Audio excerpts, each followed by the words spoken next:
This is my best kind of show notes because we didn't touch one of them, not even one of them. I'm not sure which one is Paul Rudd and which one is Lane Green.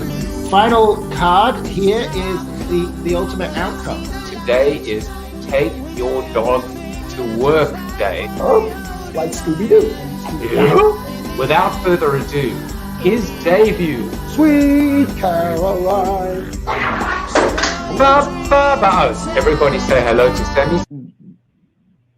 Is it not good?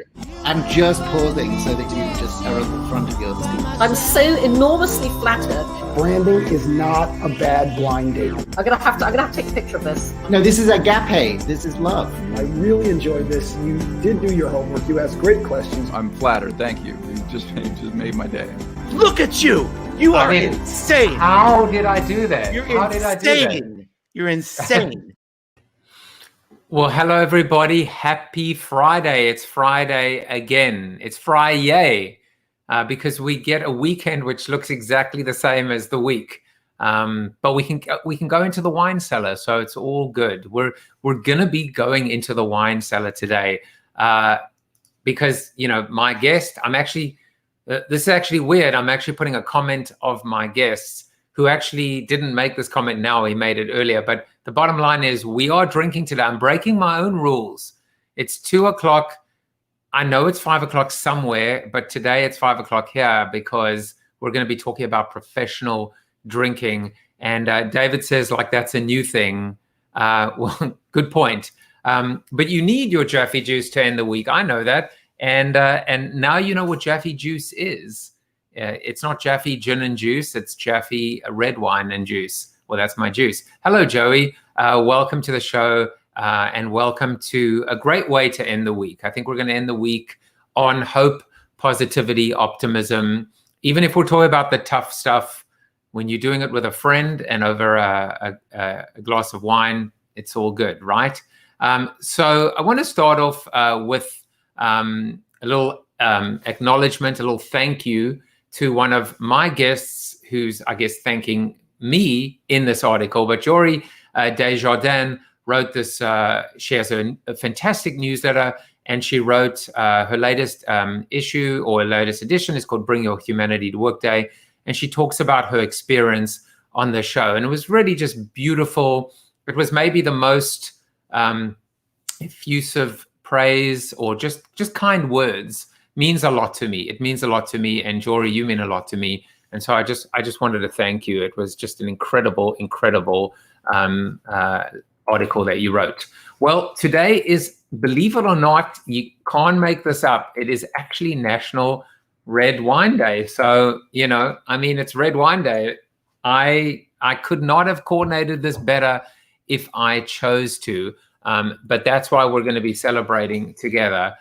Jim Schleckser is an author. He's a professional drinker. Well, he's not actually maybe he's a professional drinker, but he is the author of a book on professional drinking, and he's the CEO and the founder of a peer-to-peer advisory firm. You're going to meet him, and I'm going to meet him because the first time we're meeting as well. This is the beauty of CoronaTV. A little bit of a heads up for next week. I suppose I had to put a somewhat diverse Friday, even though I think it's just going to be more of the white male review. I'm working on it, guys. I'm working on it. I'm just being honest. These guys are talented, but you know that the goal here is to have representative conversations. So if you don't look like Angus, in other words, you're not bald, or Nick, contact me. Come on the show. I want you on the show. But yeah, Nick is going to be talking about fascinating man, talking about public speaking, talking about being an introvert, being an extrovert, dealing with stage fright. I think a lot of us have this in our lives professionally, whether it's in a virtual setting or not. So you're not going to want to miss this episode. And then, of course, on Friday, the people formerly known as the audience, we're having our second community-driven show. If you want to be on these shows, all you got to do is become a regular in the Zoom after show. It's as simple as that. You come for a bunch of times, we get to meet you, we get to know you, you contribute, we recognize you're not a Zoom bomber, your name is not Ben Dover, and you could be a part of this show as well. And if you'd like, as always, if you want to get more connected with me, with the show, with our guests, with the seated soliloquies, all you got to do is subscribe at josephjaffe.com/subscribe, or text the word Corona TV to 66866. Simple as that. So birthdays. Happy birthday to all of my Facebook friends, but in particular the bat mitzvah girl this weekend, Mia Bombach, and that's her on the right. She is the slightly younger one. But Mia, happy birthday to you, and looking forward to celebrating with you and your wonderful family this weekend. No bat mitzvahs in LinkedIn land, or bar mitzvahs or weddings, as far as I know. But for those of you celebrating birthdays, whether you're at home, whether you're stuck at home, whether you're stuck in general, you are surrounded with positive vibes through CoronaTV. Well, now it's time for our seated soliloquy. And the seated soliloquy, which always, as you know, is connected in some way, shape, or form to my guest, is titled very nefariously Imposter. Imposter. Have you ever felt like an imposter? A dirty, rotten scoundrel? And to be clear, I'm talking about ordering wine in a restaurant. Well, thankfully, I'm going back to school today, so to speak, so I can be educated about ordering wine, spirits, cocktails in a professional setting. It does make me think of imposter syndrome, though. Imposter syndrome is a psychological pattern in which an individual doubts their accomplishments or talents and has a persistent internalized fear of being exposed as a fraud. To provide even more context, here's a quote from American-German poet Charles Bukowski. "The problem with the world is that the intelligent people are full of doubts, while the stupid ones are full of confidence," maybe full of something else. On one hand, we're talking about the difference between humility and hubris, between modesty and arrogance. On a broader level, I think this speaks to something quite chronic, which is ailing our society at present. We've touched on the subject several times during the course of CoronaTV's life. The incredible strength that comes from demonstrating weakness. The importance of saying, "I don't know," as opposed to faking it until you make it. Well, here's another saying. You can't bullshit a bullshitter. But what happens when we're completely surrounded by bullshit and bullshitters? What happens when we can't discern fact from fiction? Subject matter expertise and experience from a triangulation of opinion, inference, and guesstimation. Look, I'm probably guilty of it myself. By my own admission, I'll tell you that I know enough about enough things to be dangerous. But isn't that part of the problem? Minimum viable knowledge should not be sufficient to become a talking head on cable news. The next time you watch, listen for the phrase, "I think." You won't be able to unhear it. One person's opinion extrapolated to become a definitive guide to the lowering tide that strands all ships is not good enough. And so, the next time you attempt to spar with your sommelier, I challenge you to order the cheapest wine that doesn't taste like crap. Who knows? There might be more relieved people around the table than you think. Well, now it's time for my guest to welcome a real sommelier, Jim Schleckser. Jim has extensive leadership experience with organizations in both public and private environments and across multiple industries. He has built, acquired, and led several companies, including international businesses with multiple operating business units. Prior to founding the Inc. CEO project, Jim was the president of Spirit Communications, a global publicly traded telecommunications business, which was purchased by Spirit for $1.6 billion.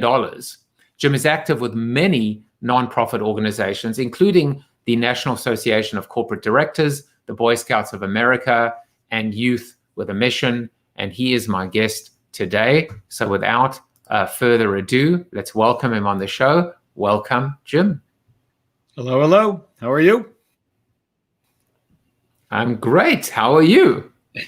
I'm good. We're day drinking, so I'm a happy guy. when I saw you were going to bring red wine, my only fault today is I'm white, but I'll make up for it later. I'll do some red later to make up for the day. I actually don't like white wine in general. For me, it's very contextual. For me, white wine is summer. It's when the weather is really, really hot. That and rosé, I prefer rosé. But I did have a fantastic, I think it was a Sauvignon Blanc called The Man, which I believe is South African, which I am. Really love that. I think I might have more of that in the future. So you're an interesting man because you look very mild-mannered, but you're a Superman of sorts. You're quite zany. Some of your photos. I think I've got to find one as well. You've got like this, I think, really awesome photo on your. I've got to find it. Like I don't know where it is on your website. Being a little bit loud and a little bit, and then you wrote a book on professional drinking. So I got to think of like the right place to start with you. I can recreate the photo for you if you need me to. Yeah, I'll just recreate the photo for you if you're ready. Yeah, it's like. Hold on, wait. Well, hang on 1 second. I want to take away the banner. Hold that thought. I want to come in as well. I want to do this with you. All right, let's go. 1, 2, 3. Let's do it. 1, 2, 3. And that's a screenshot that you'll never be able to unsee. I think it's actually I think it's actually important to be able to do, right? Because immediately it's what gets my attention. I look on the website and I'm looking and there's some corporate teas and and it's very professional, and then I see this I see this kind of off the wall image and it just disarms me, and I think, what, there's more to this guy than meets the eye. And I think that, and I'm not sure whether you took that after one glass of red wine too many, but I did want to point it out that it got my attention. Other things got my attention. I'll have to use it more often.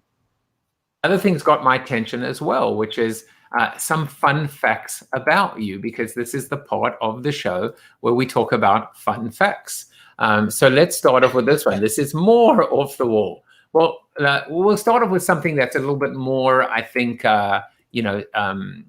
let's say level, maybe not level, maybe high level, which is you recently climbed Kilimanjaro, which is, so tell us a little bit about that. That's on my bucket list. Is it? Yeah, mine as well. And I ended up going with 4 friends. And so for 5 of us, we took sort of a longer route to the top. We had 38 porters. So if you're worried about roughing it on your way to the top of Kilimanjaro, you won't be. You'll carry no weight, nothing. Everything's done for you. The cooking, the chemical toilet is brought to the top. I mean, it was, I hate to call it glamping, but it was really a pleasant experience. So we had a good time, really good, and ticked the bucket list. I will say there were some people whose lips were turning blue as we headed towards the top, but we all got up there and it was a great time. More than anything else was in the evenings, you have nothing to do. So you're playing cards and telling stories and jokes. I got more good jokes on that trip than I could shake a stick at. And none of them even PG-13. So I don't think I can share them with you, but we had a great time. You could highly recommend it. You could see I was just getting ready to ask you to tell one of those jokes. You might have to search for one that is PG. But by the way, this show is not PG-13. So just if you feel like, depends on how many glasses you have, you might share one of those jokes with us. I can do my. I learned Swahili while I was there, and Tembo is Swahili for elephant. And so I was famous amongst the porters for my tempo imitation. So I can do an elephant imitation if you'd like me to. I mean, the answer is yes. All right, you ready? There we go. There you go. See, Tembo. I mean, Tembo. I mean, I'm looking basically at the views for the show are right now plummeting as we speak. No, I'm kidding. But thanks. When are we going to talk about wine? We could do it really soon. Well, Steven says happy red wine day. Imtiaz on LinkedIn said he loved the quote in the soliloquy about intelligent people having doubts. Isn't that great? Amy's here. She said, welcome, Jim. And Roya, I think Roya is saying hello to you as well. And hold on, Amy says you guys started drinking before we did. I actually haven't started yet. I'm about to start as well. Well, you know what? I'm not going to let you get away with one more interesting fact about yourself. And I'm not going to even ask you for a demonstration. But we're just going to leave it at that right now. I couldn't even superimpose your head on this. Apparently, you can take off your underwear without removing your pants. Did I get that right? You did.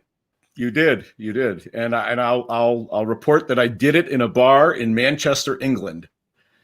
So somewhere there's a barmaid in Manchester, England with a pair of my knickers.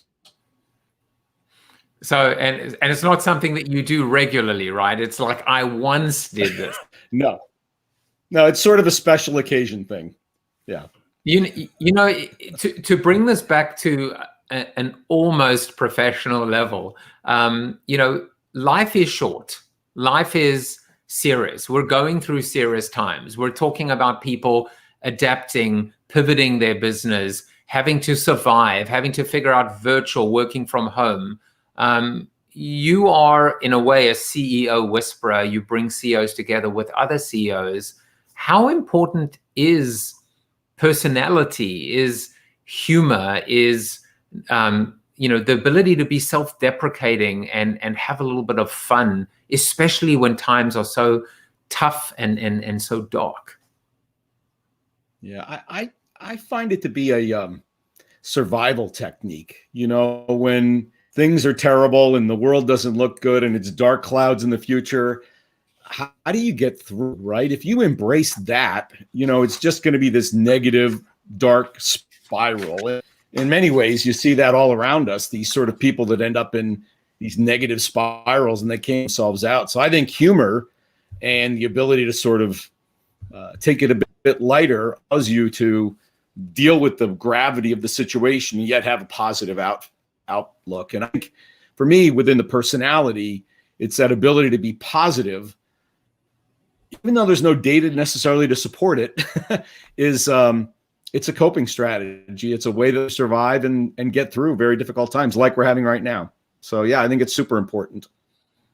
So it's almost like a double-barreled approach, humor and positivity or optimism. But I love the way that you framed it as actually a survival, technique. It's not just about, letting your hair down. This is actually pivotal to being able to make it to and through another day. Yeah, absolutely. Whenever I had a phrase I would use when things would get just terrible, you go, we've just lost our major customer. I'm like, hey, fantastic. And the plant burned down. Fantastic. You have to lean into it because once we understand it, we'll go deal with it. But yeah, I think levity, not taking yourself too serious, I think it's super important because if you and I think ultimately people follow optimists. I had a guy work for me and he was a pessimist. And I used to say, John, you're a pessimist. And he says, no, I'm a realist. I said, well, that's what all pessimists say. They say that they're realists, but you're a pessimist. And let's say we have a situation and we get to the other side, we're going to get the same outcome, you and I, more or less, but I'm going to have a heck of a lot more fun than you will. You're going to have this sort of down experience and I'll be relatively up the whole time. We'll end up at the same place. So why wouldn't you choose to live your life that way versus the other if you can make the choice? And maybe that's it. Maybe people can't choose. I want to just probe a little bit further there, which is when you talk about getting to the same place, Is that always the case, that an optimist and a pessimist will end up in the same place? Well, being an optimist, I'll tell you, I would say we end up in a little better place on average. Sort of, shoot for the stars and end up on the moon, as opposed to manage the downside. And so, if I was really for the sake of argument with John, I'd say we'd end up in the same place. But I'd say, there's a reasonable probability I end up in a little bit better place, because I'm sort of looking upside and you're looking to manage the downside. And those are different techniques to get through to the other side. So I would say generally not, but. Yeah, and I tell you why I asked the question, because what I was thinking at the time was, there you go, let's make you the hero. What I was thinking at the time was, perhaps there is, a same place, which is a CEO. Let's look at an optimistic versus a pessimistic CEO. Quite frankly, anyone in business, they're trained, they've got process, there is structure, there are teams around them, they know what to do, and there are steps to be taken. Where, let's just say, the X factor of risk taking, or so many factors that are unique, maybe, and differentiated to the person or to the individual, maybe let's put them aside.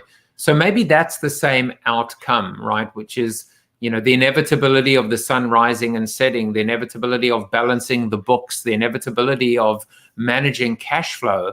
But I really love that point you made, which is, you may as well have fun in the process, because again, life is short. And so let's put a cork on that just for now, and let's segue into wine for a second. Now, I'm going to make an admission, which is, I've been faking it with wine for as long as I can remember. I don't have a damn clue about wine. I love it. I enjoy drinking it, but I honestly sometimes, I'll smell the cork, I'll smell the bottle. I'm not really sure whether it's rancid or not, to be honest. But you're empowering me to start asking questions and maybe admit that there are other people that are like me out there. Well, and that's what inspired writing the book. I hang out with powerful CEOs, masters of their universe, decisive, bright, and then somebody hands them a wine list, and their hands steam, because I think you talked about imposter syndrome. They've got it. I don't know what to do and embarrass myself. And so everybody has sort of a protocol that they've developed over time, is the don't get embarrassed protocol, which is pick a wine I've always picked because I know people generally like, or pick the second most expensive wine on the list because it's probably good, or everybody has a technique. And I said, that's silly. It's not that complicated, and it's fun, for goodness sake. Let's try to give people just enough confidence to have fun with it and not feel like an imposter. There you go. And ultimately, cheers. Cheers. Wine isn't. And so if you're all tense about it and feeling like an imposter, we're kind of got you in the wrong place. We want you having a place. One of the mantras I early things in the book, I said, like pizza and sex, there is no bad wine, right? There's no bad sex, there's no bad pizza, and so there is no bad wine. There's just there you go. You were ready for that one. Oh my goodness! Yeah, I was. Impressive. I'm like a spider, and you were the fly into my web. Yeah, I did. Obviously. Well, there you go. Well, and it's true. People get all tense about it, but at the end of the day, I think, if you buy wine from some reputable place, and almost any restaurant is a reputable place, there really isn't bad wine on the list. I mean, somebody's tasted it. They've made sure it's okay. It's, the $10 bottle won't taste quite the same as the $100 bottle, but you know what? If you enjoy it, it's good wine. And I get asked that all the time. It's probably the number one question. They go, "Hey, Jim, is this good wine?" I go, do you like it? And they go, well, yeah, I like it quite a bit. I go, then it's good wine, isn't it? Don't worry about it, what anybody thinks. So if you enjoy what you're drinking, you're good. Simple. So, it just takes the stress out of it. Well, which actually obviously leads to rule number 2, right? Which is wine is fun. Wine is fun. Absolutely is. And it should be. And if we got to get everybody to that place where, hey, we're having wine with friends. What could be better, right? I mean, that's what life is about. You know, as you said, life is short. We're drinking wine. We're having fun. We're telling jokes with friends. You know, wine is fun. Don't get tense. And like I said, and if given that there's no bad wine, maybe you can embrace this one, that wine is fun. You know, it's there to be time to loosen people up a little bit, which it does. But sometimes they take their underwear off and their pants off after some wine, even. It's crazy. Right. And then end up doing their impression of an elephant. I might do my impression of a horse. I can do an impression of a horse, basically, which I might do later, depending on how much of this wine I drink. Please do. As I said, we'll see how we go. But now let's talk about that environment, right? We're in a restaurant, and there's an intimidation factor. Depending on whether I'm the host or not, maybe I'm taking out a prospective client. The sommelier comes over, and there's a 100-page wine list, and some of the prices are insane. How do you get beyond? If you are that intimidated orderer, or the client hands you the menu or the wine list saying, why don't you pick a wine? How do you cope in that environment and try and have fun? Yeah, it's and particularly with those encyclopedias they hand you, it's almost impossible. So I do, and I know a fair amount about wine. I cheat. And so cheating means ahead of time, if I'm going to a restaurant, I'll go look up the wine list. They almost all have them online. And I can actually spend a little bit of time picking something, or 1 or 2 or 3 bottles I think I might like and is about what I want to spend. And so, people are amazed when I pull the list open and we'll have one of those. And they go, how did he do it? And the answer is I cheated. I look ahead of time, and sometimes I'll even write it down or put it in my phone, and I'll take a look. Oh yeah, I'll find exactly what I want. So cheating is perfectly acceptable technique with a big menu like that. The second is, the sommelier is paid to help you. They groove on that. And so use the sommelier. They're there to be helped. You don't like using waiters as often because they're generally not as well trained. But if there's a fine restaurant and there's a sommelier, you bring them over. And the technique or the trick that I like with a sommelier is, you may not know what wine you want, but you generally know about what you want to spend as the host. $50 a bottle, $100, whatever your number happens to be. And so what I'll do is I'll open the book, I'll point to the prices, I'll run my finger down to find the price I want to spend. Let's say it's $100, and I'll say, I'm looking for something in this region. Now everybody thinks I'm talking about the Loire Valley or Burgundy or South Africa or wherever. And every sommelier worth their salt, yes, sir, I completely understand. And they now know I want to spend $100 on a bottle of wine, figure out what everybody's eating, and then they'll pick the wine for us, which is their job. And, in the Somm meetings, what they talk about is perfect pairings. Pair with Duck L'Orange. Oh, I'd pair this wine or that wine. They get super excited about getting the perfect wine for the food you're eating. So let them do it. They're there. They're there to help. Don't be intimidating. They're not all snooty. Some of them are very nice. That's what they're into. And I think that idea of, recognizing that the and I have to pronounce it correctly. I would have said sommelier. Is that okay? Yeah. Yeah. Okay, good. It's a French word, so sommelier is Mm-hmm. Sommelier, I said it wrong? I probably did. No, I'm thinking I said it wrong. You see, but we're having fun, so who cares? But almost the perception is that they're in it to kind of upsell you and cross sell you, but you're saying that's not the case. Well, Okay. I wrote about in the book, good Somm, bad Somm. And there are a very limited number of bad sommeliers try to push you up, right?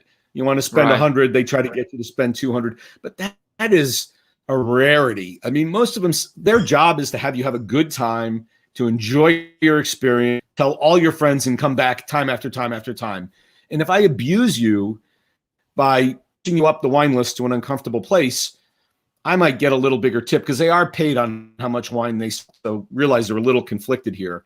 But that's not the long-term view. And any sort of a professional, which are most of them, they're going to give you exactly what you want within a few bucks. They might say, look, if you might spend 110 instead of 100, I can get you something really special. And you can make that decision. But if they say, look, at 200, I could really, they're upselling, and very few will do that. Most will hit your price point. I'd heard actually. And by the way, wine lists are just, sorry. No, please. Wine lists are designed for that, by the way, Joe. You know, so a good wine list has, you know, a bunch of wines, $30, a bunch at 50, a bunch at 75, a few at 100, a few at 200. Scroll in and you just want to have a basic meal and spend $40 or $50 on a bottle. It's there. It's fine. It's awesome. If you want to back up the truck and have a party and spend 200, accommodate that too. So good wine lists are designed to have something nice no matter what you want to spend.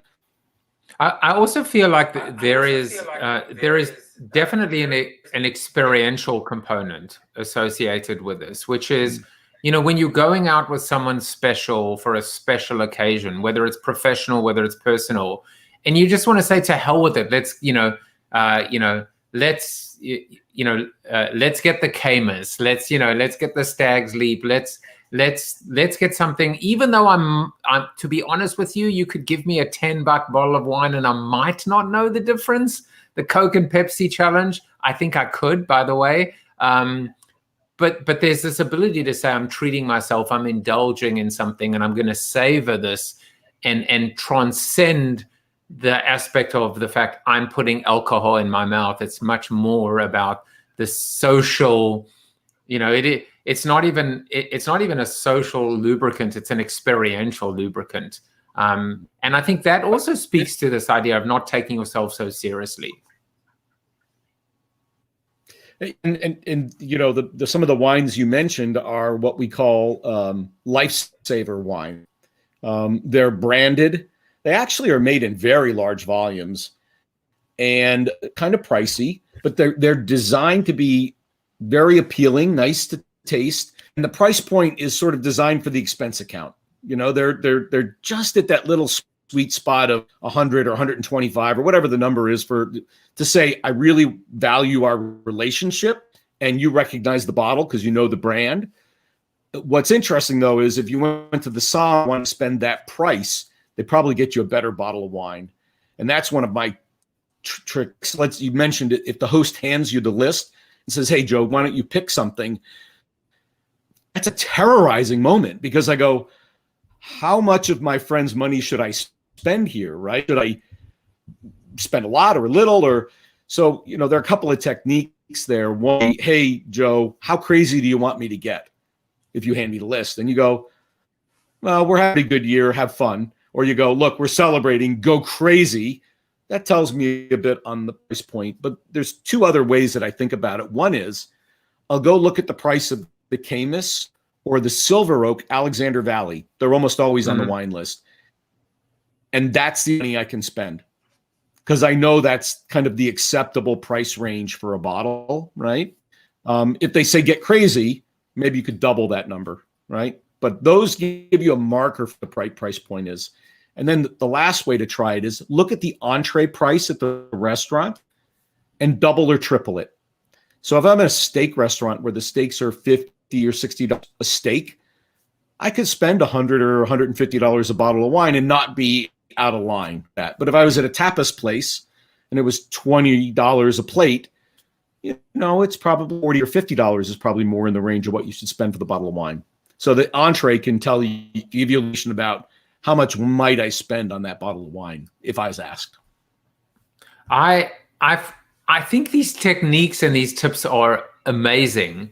And what's so great about them is they really get into the psychology and you know, the dynamics, the interpersonal dynamics between a salesman, between a leader, between someone trying to impress their boss. Or it's fantastic to think about that. I'd never thought of the idea of looking at the wine list in advance or doing my homework and these little benchmarks. They're these, you know, this is so valuable. And I'm not just saying that in terms of why people should buy this book. I mean, it's blowing my mind. Yeah, and you know, if you book, but if you took away 5 or 10 of these kind of points, you'd walk into a restaurant going, I've already looked at the restaurant. I know one red I like and one white I like, but I'm going to tell the sommelier I want to spend $50. See if he comes up with something different. And if he doesn't, I'll get what I wanted. I mean, isn't that comfortable? Like you go in with a plan before you even walk in the door, as opposed to, you know, thump. Okay, I'll hang out for, and I think that's the problem. When they put the wine list in front of you, everybody's you. You're like, the flop sweat starts, you know, you're thumbing through trying to find a wine that's acceptable at the price point. It's just so pressure laden that by doing the work in advance or just laying it off to the sommelier, for me, it's like hitting the easy button, you know? So John Mendito from Facebook says, I enjoyed the conversation. I don't know if you see someone you know or by all means say, and you can come join us. Soccer buddies. Oh, that's awesome. And you can come join us on the Zoom after show as well. And Jan, and you'll probably see Jan and Bob on the after show. They're talking about the glass. They really are debating the fact that glasses matter. We can let's have see that who debate else. afterward if they want.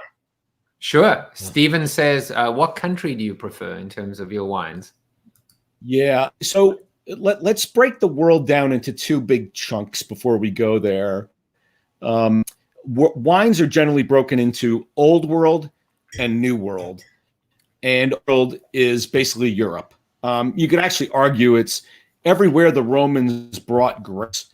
And the reason why they planted and grew grapes everywhere they controlled during the Roman Empire, because the water wasn't safe to drink, but the wine was. And so to keep the army healthy, they would give them a wine allocation, not a water allocation, but they had to grow the grapes. So you find wines everywhere the Romans were: France, Italy, Spain, the part of the Mediterranean. It was the Romans that really brought it there. So that's Old World. And New World is kind of everything else. So South Africa, America, all of South America, Australia, or South America, South Africa, all New World. So that's basic differential. And if you had to say, what's the difference between those wines? Old World, well, sorry, let's start with New World, which you're drinking a New World wine. You have a Sonoma Cabernet Sauvignon there. So New World wines, the fruit, there you go, driving the bus. There you go. So the first thing I taste, or the first smell, when I put my nose in it, is fruit. And in that one, you'll probably get red cherries and plums and all kinds of nice fruity, ripe fruit in your nose. You'll probably get a little vanilla too. Old World wines tend to be a bit more restrained. There's fruit there, but you must smell other things first: barnyard or leather or tobacco or other kinds of things, mushrooms. And so if the fruit's driving the bus, it's New World. If the fruit is on the bus but not driving the bus, it's Old World. So New World is fruit, Old World is less fruit. So my preference is Old World. I started kind of like World, Australian, these big fruit bombs, you know, like compote in a glass. Moved over time to more Old World.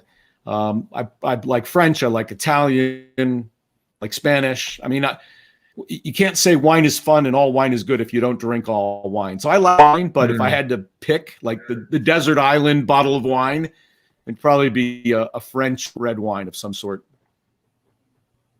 So Barry says, as a restaurant owner, this is all great information.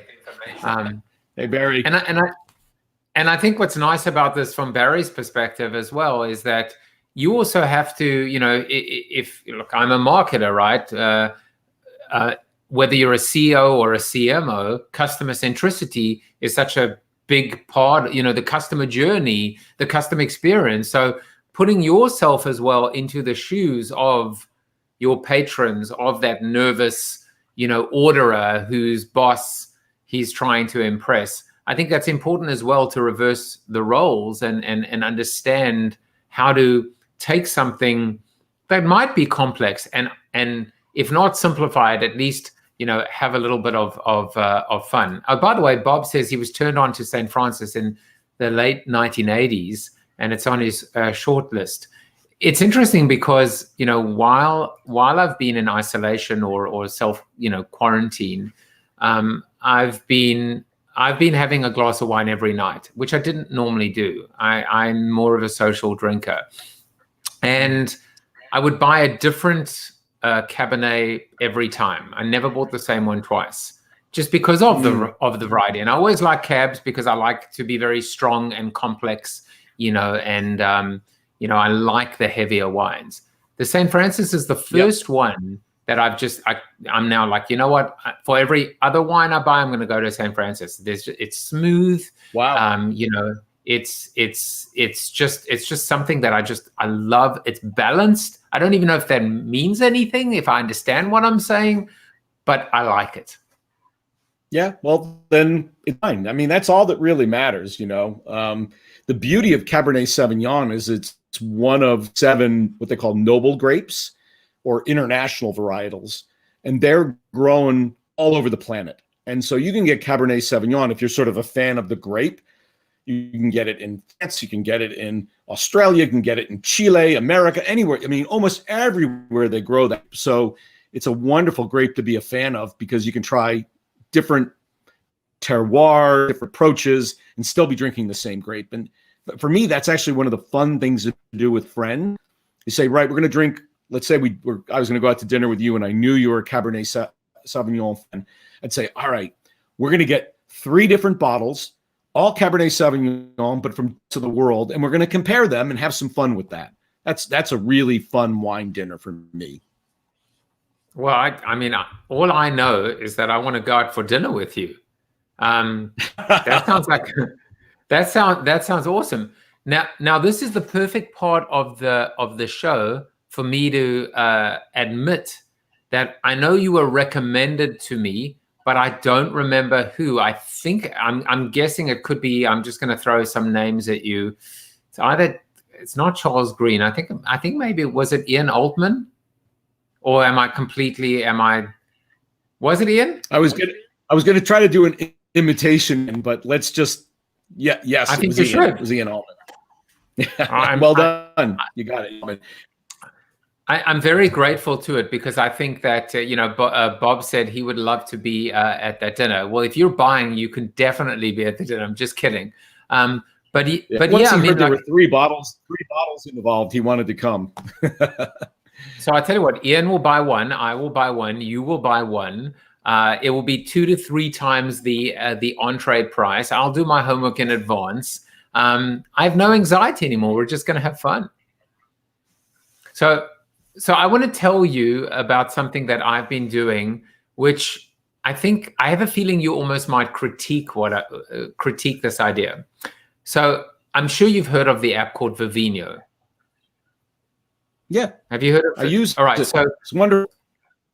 It is wonderful. But what I've been doing is when, you know, and by the way, I hope none of my friends are watching today, because when people come over for a dinner party at my house, because I know you also write about entertaining at home, and they bring me a bottle of wine, at the first possible opportunity that I can do when they're not looking is I go and I have a Vino to see how much money they spent and see whether they're a cheapskate or whether like, whoa, that was quite generous. I think I won't open that one this time. So, you know, is that a massive faux pas on many or any levels? Because they may not know about it, but am I taking the fun out of the gifting experience of a bottle of wine by doing that? I'm not sure that Vino can do anything but find out the price of gifts that people gave to you. So, no, I'm joking.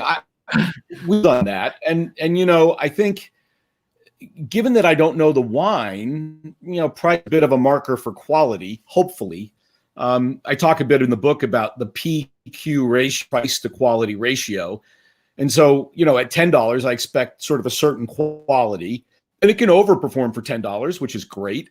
But if somebody spent $100, I mean, mouse brain goes, it's probably a pretty good bottle of wine. I ought to deal with it differently, right? So the $10 bottle I might pop on my back deck on a summer afternoon. The $100 bottle, say, let's wait till I'm doing something special. So I think it helps guide you how you deal with that bottle. And to some extent, find out if your friend is cheap, but no. No, I think it helps you know what to do with the bottle. It's relevant. So I have a quick follow-up question for you, and then I want to ask a little bit more of an expansive question, which is, when somebody comes to a dinner party or comes to your home, let's just say it's a couple coming over and it's two couples together, and they buy a bottle of wine. From an etiquette standpoint, should you offer to open up that bottle and serve that bottle, or should you serve your own one? Or does it not matter? It's an excellent question, because I think we all struggle with this one of, should I pop their bottle? But I have to say, if I've thought about the meal, I have a certain meal, I've picked wine that's to go with it, maybe even a special bottle I've picked out of my cellar, it would be silly to just randomly say, hey, you stopped by the package store on the way over, let's open that. And so I don't feel compelled to open a gift bottle if I've been thoughtful about what I'm planning on serving. If somebody comes and says, listen, this is a really special bottle, great to open it, happy to open it. But generically, I don't open gift bottles until, unless somebody says, it's a really awesome bottle, I'd love to share it with you, then happily I'm happy up and sort of put mine to the side. And you never know, depends on the evening, you might end up drinking them both. So my answer is, you don't have to open it. But if it's a special bottle, feel free. Particularly if you've been thoughtful about if you just grabbed any old bottle and they were thoughtful, then let's open theirs instead. But if you were thoughtful and they just came, yours takes precedent, but not required. Well, not required. You can go to professionaldrinking.com. That's a great URL that you were able to purchase. How long ago did you buy that URL? What's the story of that URL? Is there a story? When I was doing the sommelier thing, like all entrepreneurs, I'm like, what can I do with information, and what can and I thought about this exactly as I described, people that don't know how to drink. And so the idea of being professional and drinking went together for me. So I checked and it was available. And this was probably only 4 or 5 years ago. We thought it would have been gone, but it wasn't. So I was able to get it. So fortunate. Yeah, it's a good, very memorable name. Although none of us have really been paid to drink. So we're probably amateurs, really, but that's okay. So now the expensive questions, slightly expensive. The first is, I feel like what's so brilliant about there really are 3 questions. They keep adding to, and whatever we don't get to, we can get to in the after show. The first one is, you are an accomplished businessman. You've built companies, you've sold companies, you focus on growth. That's your day job, right? And you have this fantastic, peer-to-peer advisory firm for CEOs. What makes you write a book on professional drinking? Where did that spark come from? What was the connection?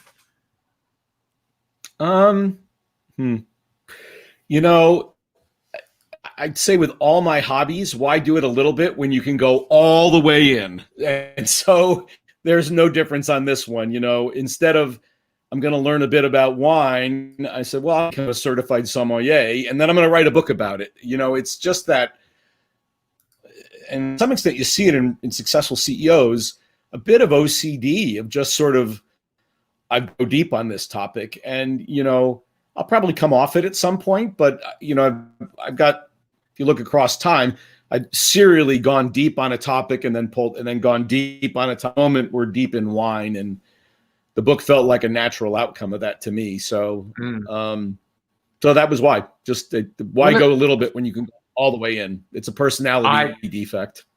No, I think it's a personality massive strength, because here I am. First of all, it's connected us, and I think even maybe the topic.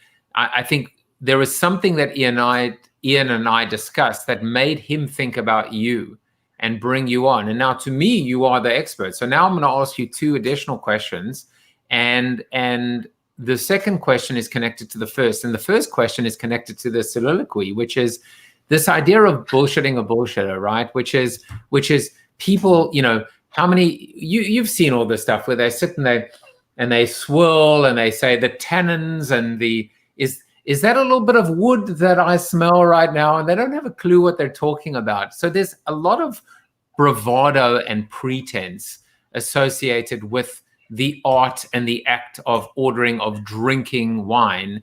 But I see it as a bigger metaphor, clearly, for life and for business and for relationships. Surely you're also seeing that too. And what would your advice be in context, in terms of, like, if you don't know enough to be dangerous, keep quiet, and in general about life, what can we learn from ordering wine? Yeah, I think, I overstate my knowledge or look, I have friends that I go smell and they go, grapes. I go, okay, fine. You smell grapes. I go over the top, right? Just grapes. Having sommeliers are trained to do what you described. I smell, lemon and tart pear, and we do that really so we can describe the wine guest. That's why sommeliers learn to do that. And I have friends that imitate me. When I sometimes will play the parlor trick, and they'll go, so they imitate me. They go, I smell fumes mixed with cardamom, and that's old sofa in there, isn't it? They'll just goof on me. But I'd say, look, sofa. If you can't do that, go right at a fraternity house. Actually, yeah. I think very specific. Just say, look, the wine it's pleasant. I like the fruitiness, and I think it's delicious. And if that's where you're at, then that's fine. I think trying to pretend that you smell things that maybe you do, maybe you don't, I wouldn't. It's just, as you said, it's pretentious. Being at golf, you'd have to really. It's an interesting. You're really making me think. Because they like to play golf with somebody, because if they cheat, they won't do business with them, because they cheat at golf, they'll cheat in business, right? So you're making me think about, if somebody, I sell bay leaves and cardamom and blah blah blah, and they're just making the stuff up. You go, what kind of person is that really? That's somebody I want to do business with. It's an interesting question. Having said that, people smell different things and they have different vocabulary. So they may say it's baby's breath, and I may not smell it, but it doesn't mean they're wrong. It just means I don't smell it. So I'm a little hesitant to critique. It's interesting. So if I went to know, is this I sense and smell a hint of reflux, a bit of is that eczema? And just trying to continue the baby analogy. That would be wrong. No, that would be fully. But I'm kidding. If they're directionally correct, and go, okay, that smell, that's fine. Yeah, please let me know. If you ever. If you ever build on that idea of, if you cheat at wine, then you cheat at golf, or you cheat in life, or you cheat in business, that would be interesting. I wanted to ask you one more question, and then one more question, which is, in professional drinking, I used to be a keynote speaker before the world went to hell. As you are, right? You do a lot of public speaking as well. And if you want to find out about Jim, you can just go to his website, schleckser.com. But in the environment of people getting intoxicated, whether it's at a table in a restaurant, whether it's at a cocktail party, the slurring of words. Have you encountered, do you have any advice in terms of how to handle yourself under conditions of managing your alcohol intake and dealing also with the peer pressure of the professional peer pressure of drinking too much? Yeah.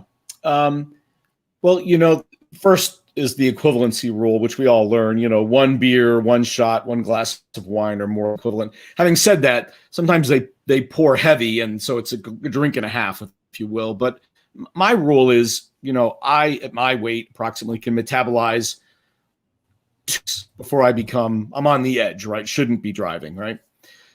And you can metabolize about a drink an hour. And so if I have a 3-hour dinner, I could drink 4 or 5 drinks, okay. And I do monitor that. And in fact, I try to stack early, taper off at the end, and go to sort of more water and less alcohol and just drinking more of this to try to help the situation. If you're with just a heavy drinking crowd, one of the tricks I talk about is go to a cocktail instead of wine. Wine is a little harder to hide, but I like to go to gel and whiskey.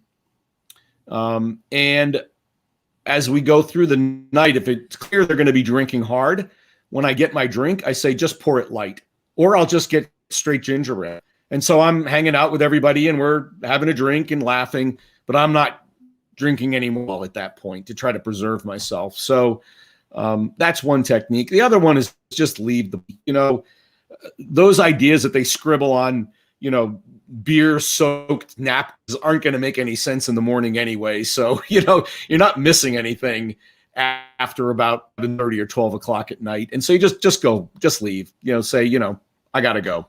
Right. That's not a problem in today's environment. So, I see less and less of the just drinking to excess occurring in the business environment. It's pretty rare nowadays, I think. So those are my techniques. Manage your consumption, shift to cocktails, and leave early. Now, just so I understand you correctly, when you say shift to cocktails, is that not the whole kind of the wine? Wine before liquor, never sicker. How does that translate? Well, if I'm mostly drinking ginger ale, I'm okay.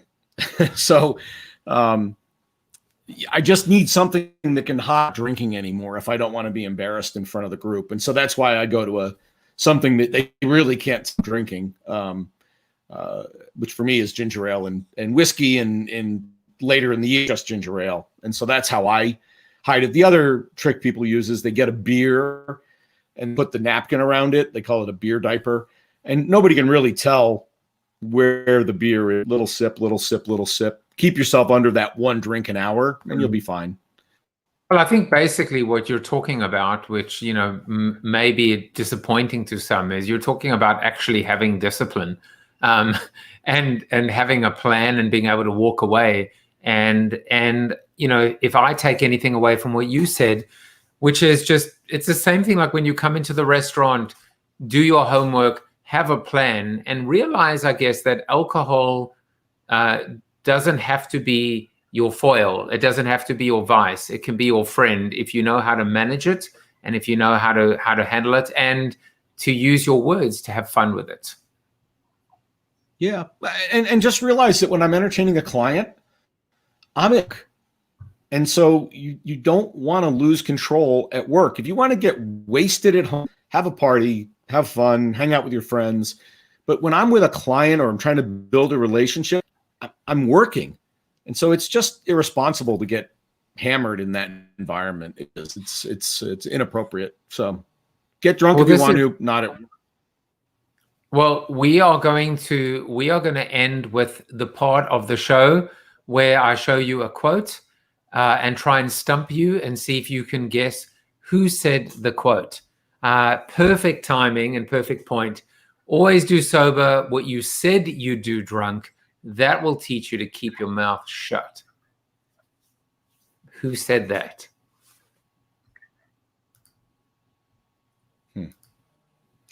You can. I'm going to say Winston Churchill because he has lots of drinking expressions. And I've got a little story about that quote that I can share with you. So I tell you what. I tell you what. I'll do that, and then you can tell me who it is. Really quick, I ran a marathon. No, I was going to say we can save that for the Zoom after show, but if you want to tell the story, tell the story. Save it. Okay. No, we'll save it. We'll do a teaser. We'll do a teaser for the Zoom meeting. We're saving it. We're saving it for the Zoom after show. bit.ly/CoronaTV after show. The perfect way to end another week. Just come out and hang out with us and have a glass of wine and let's have fun. The answer to the question was, to the quote was Ernest Hemingway. When in doubt, go with Churchill or Hemingway or Twain. That's what I'm learning doing this every single day. But Bob says, I've thought about that, but never said it. Okay. So Jim, this has been a lot of fun. I hope it's nothing is what you expected. And I hope you don't go back to Ian and say, how could you recommend coming on Corona TV? But no, it was great. It was great. Thanks. Having fun is important. I think during these times, as I said, the ability to not take yourself, it's interesting. You don't want to take yourself too seriously, but at the same time, you also want to be serious about how you take yourself, if that makes any sense. And I think that's quotable, Joe. That's quotable, right there. Well, I mean, it's a hat tip to you, but it really made me think. You made me think today, and it's funny how to take something just as innocuous as professional drinking, which, by the way, even the phrase is awesome. And I think building a really great conversation. So for all of you that want to find out more about the certified sommelier, Mr. Jim Schleckser, you can find out about, he actually gives keynote speeches as well. Of course he does. He is the founder of a peer group and advisory firm called Inc. CEO Project. And of course, we discussed a lot about his new book, which is coming out September 16th, professionaldrinking.com. There it is. Buy it. There are unbelievable tips. I mean, if you didn't get tips from today and didn't learn, then you weren't paying attention. You can follow Professional Drinking on Twitter. You can follow him and his company on Twitter. Anything you want to add before we hit the road and go over to the Zoom after show? Just that, people might say, gee, Jim, we're not in restaurants and it's all terrible, but we will come back. We will go back to some level of normal, and you'll be happy that you are a skilled professional drinker when that time comes. You will be a skilled professional drinker because you have Jim and you have his book on your side. That's it from us. We're going to go over and hang out for a little bit more. You're going to hear the story that he promised you as well. And of course, I will be back on Monday. Have a great weekend, everyone. Thank you, Jim, for coming in, and I'll see you guys soon. Bye-bye. Thank you, Joe. Thank you for watching Corona TV with your host, multiple author and global keynote speaker, Joseph Jaffe. Corona TV is the show about hope, positivity, optimism, and if there's time left over, a little bit of marketing. The after show on Zoom starts right now at bit.ly/Corona TV After Show. If you like the show, tell a friend or two. Please subscribe to the show at coronatv.show. And if you want to get inside news, previews of upcoming guests, and much more, text Corona TV to 66866 or visit josephjaffe.com/subscribe to sign up for the show's newsletter. And despite the best ministrations of your wife, you still look ugly.